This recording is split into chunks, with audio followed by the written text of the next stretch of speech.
have like our day, we get our really good experience, like rest and shit. Go out and hike.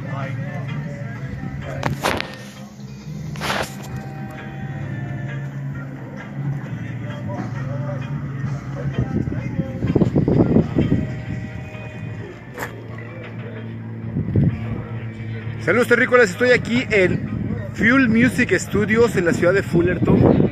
Fuimos invitados a este evento porque vamos a entrevistar a un personaje que pues vino a hacer una demostración de lo que él hace como profesional en la producción, mezcla y totalmente pues un profesional en la música, el señor Lamps Lampadinha, que nuestro camarada y amigo Gustavo Soto nos va a hacer el favor de entrevistar. Y pues los voy a presentar aquí para que escuchen un poco la entrevista de lo que, bueno, la charla que vamos a tener. Y pues bueno, estamos aquí en Fuel Music Studios. Así que los quiero presentar aquí con Gustavo Soto. ¿Con quién tenemos aquí, Camello? Tenemos al señor Mr. Lampadinha. Sí, acá estamos nosotros. Mr. Lamp. Trying to speak Spanish a little bit. I'm sorry, my Spanish is not that good. It's all good. Thank you for your time. Oh, my pleasure, man. Having us here in your barbecue. Well, it was all Adazi's. Yeah. Thing going on. Dustin is incredible, friend. Yeah. First time I met him, really cool guy. Yeah, super cool guy. So, heard you, I read 5-time Grammy winner. Yeah. How was that like? Yes, it's crazy, man, because you never imagine you can receive this kind of award, and it's an incredible honor. It's really, really crazy, actually. So I remember the first one that I received the message, yeah, guy, you received a Grammy. I was, what? I can't believe that. It's really for me. Yeah, it's for you. What? First nomination, right? To get nominated for it? To get nominated is crazy.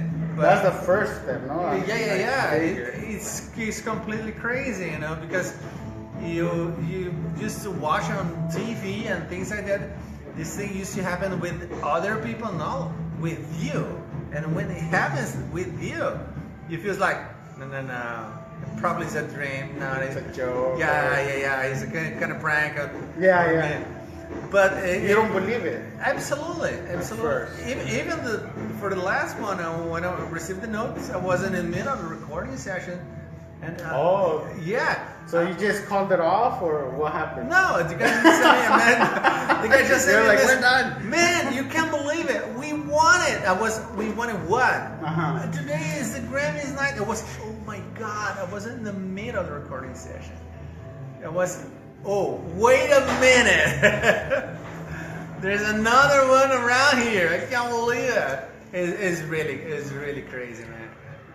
Right on. So how's the rock scene in Brazil? Because I've heard the recordings from NX0 and CPM 22. And I forgot the other one. Tantia. How do you pronounce those? Which one? Tantia. Oh, that was the one. But the first one was really punkish. Then the other one was really reggae. So you go everywhere, like you have the ear. Titans. You're talking about is that what the artist that I received? Yes. All right.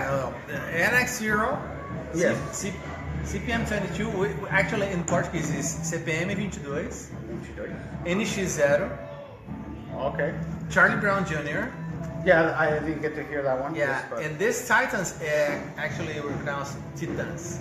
Titans? Yeah. Okay. So, and the last one is a band called Scalene. Okay, I didn't get to hear that one, but I heard the first one, Titans. That one's pretty punkish, rockish, so I was wondering how to go from that to No Effect Zero. Cause that one's more mellow, it's more reggae. Is that something that you grew up with, like listening to a white spread of music? Yeah, actually the most ragged kind of style band is more about Charlie Brown Jr. non X0.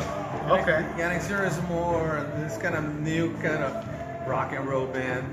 Okay. But the biggest difference I think is from Charlie Brown Jr., which was the first one, and the most recent one is Kalene, which is the new generation about rock and roll bands in Brazil. Okay. And they are kind of alternative band, and Charlie Brown Jr. is more about California rock and roll thing, you know, a little bit of ska and reggae. Like surf? Yeah, that kind of style, yeah. So did you grow up with those types of styles, or did you develop? Because I was reading that you were also, you've been like for over 30 years, right? In the business, here and there, as a DJ, a producer, a promoter, doing a lot of things, programmer, So is that where it came out? You got the ear for it, or? It's every single band is a totally different story, you know. Mm-hmm. Like a book. Yeah, totally, a different new chapter at all. So I remember exactly the first day that band, this last band that I work with, they call Kalene. They call me, we schedule a meeting, and they were at my place. We were talking for hours and listened to the songs. And the guy was, "What do you think about that? You know, so do you think it's appropriate for radio or what?" And I was get back to him like that. Don't really worry about radio. If you worry about radio, you're taking a very wrong path. So you just need to do your own thing. You know, things you really believe on that. So don't worry about radio. Do it yourself. Get it on tape, or right now it's digital. Absolutely. The guy starts. It's not. Do you think it's too heavy for a radio or something like that? I don't really care. I just care about good music. Yeah, just show me good songs and you're done. So it's totally different approach from band to band, you know. So life is crazy. Yeah, definitely. Oh, always. I was reading a book a while ago about how the whole Napster thing happened and digital downloads, LimeWire and whatnot, destroyed the music industry. What are your thoughts about that? Like, since you're producing them, and then this band asked you about that, like. I think it's the world is it changes by itself from time to time. You need to adapt. There's a lot of way, you know. There was a super big change when the LP came around, when the CD came around, and nowadays with the streaming service all over the world, Spotify. Yeah, absolutely. You need to adapt. You know, there's no other way. You cannot, fight against it. It's almost like the transition between candles and lamps. Talking about lamps. Yeah, it's almost like a transition between the typewriter and computers. So. It's almost like the difference between taxis and Uber. You need to adapt. So I think there's no other way. So, right, you can't fight against evolution. Eventually there's a lot of way. You need to adapt. Happen. And I really, really love new things. So I'm super excited about this new world, which is around here. I really like it. Yeah, I'm not a kind of a back in the days guy. No, the LP was awesome, and nowadays this MP3 sucks. No, I don't think so. You gotta try it at least once, and then. Yeah, because some people just go through that, like how they say, don't judge a book by its cover. Yeah, sure, absolutely. Yeah.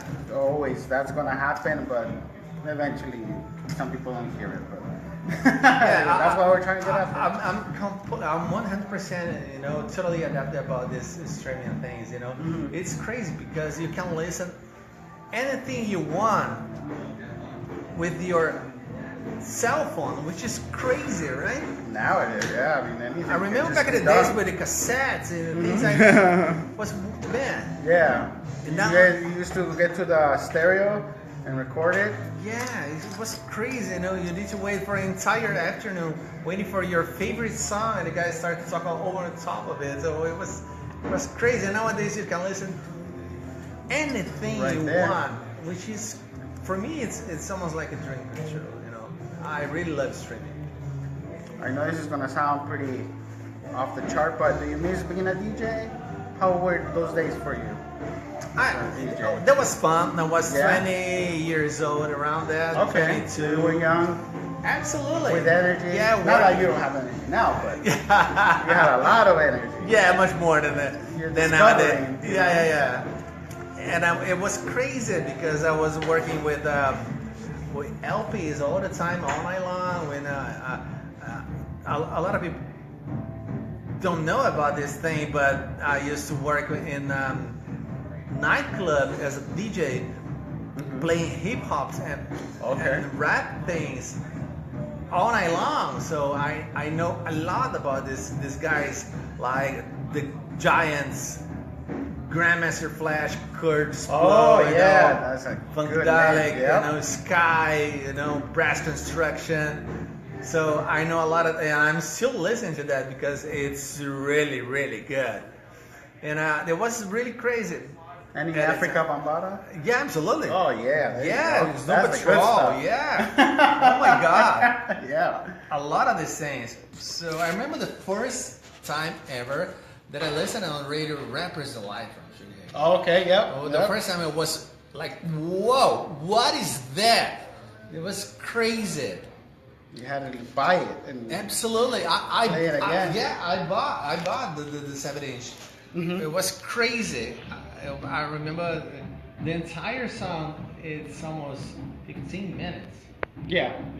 Wow, it's crazy. But you can't get tired of it. It's like when you listen to let's say your favorite band CD or whatnot, and they come out with a really good one, you cannot just skip one song. You just got first song on. Yeah. Let's go for it. Yeah, absolutely. I remember back in the days, the first rock and roll song that I've ever heard in my entire life was a Led Zeppelin rock and roll. Oh, okay. When I listened to that for the first time, it was a mind-blowing thing. Yeah. It How was- old were you? Less than 10, probably. Oh no way. Yeah, less than 10. Oh, so that was just. completely mind-blowing. So there was a lot of music around your household when you were growing up. Yeah, absolutely. Yeah. My grandpa and my grandma, they used to have after backing from the work day, they used to have a kind of jam thing with all children in there playing all the instruments. Oh yeah. Yeah, because my grandpa used to say you need to learn at least one instrument because everyone deserves to learn how to play one instrument at least. So they used to play kind of jam thing. I remember my mom talking to me, and she was playing maracas and things like that, because something. yeah, it was crazy, everybody playing some instrument, and my grandpa played acoustic all the time. Yeah. So there was a crazy thing. I barely remember because I was really, a young kid, and my mom was 30 something. I don't remember exactly. So I started to listen to that at home, and then one day I was in elementary school. I was starting to play with the guys in the band school. Oh, okay. Yeah, doing a lot of different arrangements and things like that. And then years and years after that, I started working at a company. I was around 18, 19 years old as a roadie. So then I started to learn all about miking and Being behind the stage. Totally. Yeah. Okay. So Oh man, it's tons of stories. you can go around this room and just work it. Yeah. Especially back there. That's the workstation right there, right? Yeah. So, what kind of advice for youth engineering? Because right now they got the iPad and you can record, you can do this, you don't have to buy the effects pedals, everything is done digitally. And I've known from some friends and bandmates that it's different analog and digital, obviously. So should they buy the first mixer they see, the first software, or how was your experience, and how will you say something to them? All right. Who would like to get into the field? If not, keep on playing. It's Pay this guy. all right. Don't think it's cliche, because it's not. You need to, first of all, you need to believe in yourself. Believe in yourself, you can do anything you want. So that's the most important part. You know, you need to believe that energy you have inside, and after that, you can start to work doing whatever you want. So you need to believe in yourself. It's really, really, really important. And after that, if you want to start to work with music, a very good thing is the very good start is start to work with the bands of your friends. You know, even for free. Get them in there, yeah. If you're living with your parents, you can start to work with them for free. You know, to learn a little bit about, you know, carrying, you know, amplifiers, you know, setting up drums to the next concert. So, and I think that's the most important thing. First of all, believe in yourself and start to work in a certain way with the kind of a band. That's my vision about starting to work with music. And after that, you, of course, it's mandatory. You need to learn how to play some instrument. It doesn't matter which one it is, because you need to feel how it sounds when you're playing something. It's really, really important. And after that, man, just let it flow. That's it. There you go, kids. That's really good advice. And I'm pretty shocked because you said you separated. First, believe in yourself. Absolutely. Then you said if you want to get into whatever, if it's music, then Just go.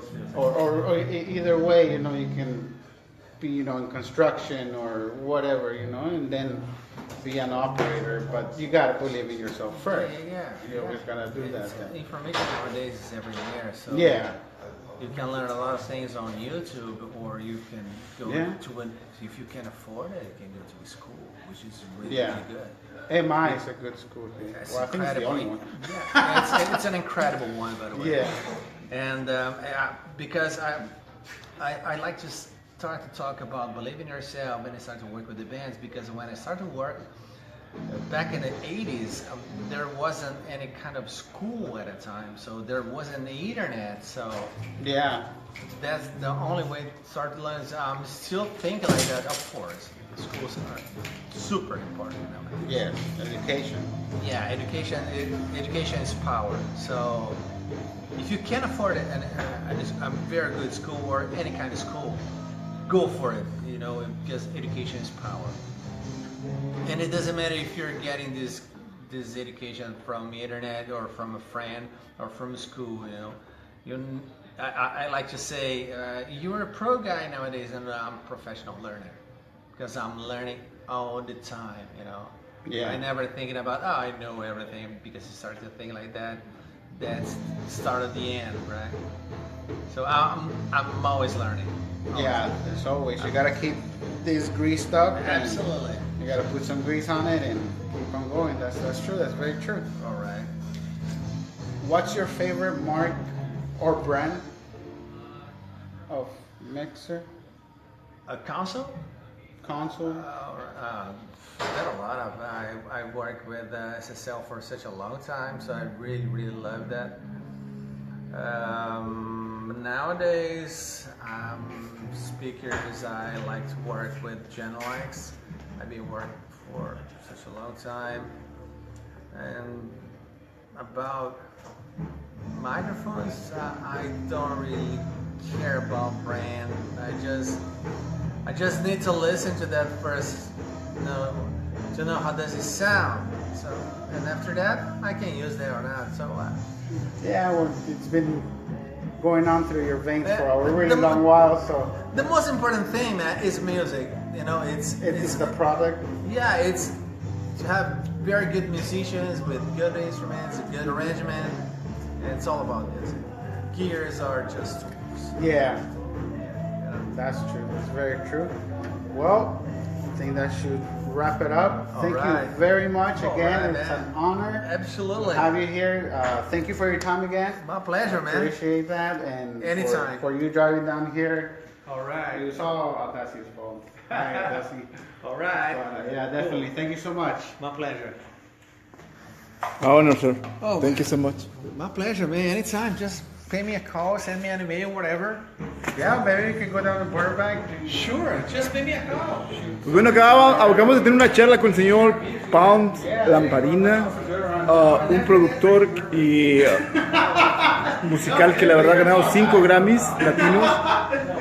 Pues es un honor tenerlo con nosotros aquí en Poder Local. Nuestro carnal Gustavo Soto ya nos hizo el honor de poder charlar con él. Ahorita espérense porque vamos a entrevistar o vamos a charlar con el mero mero de El Niño. Así que ahorita regresamos, no se desconecten. Esto es Poder Local, estamos en vivo desde Fuel Music Studios en la ciudad de Fullerton. Así que vienen más sorpresas, no se desconecten, estamos.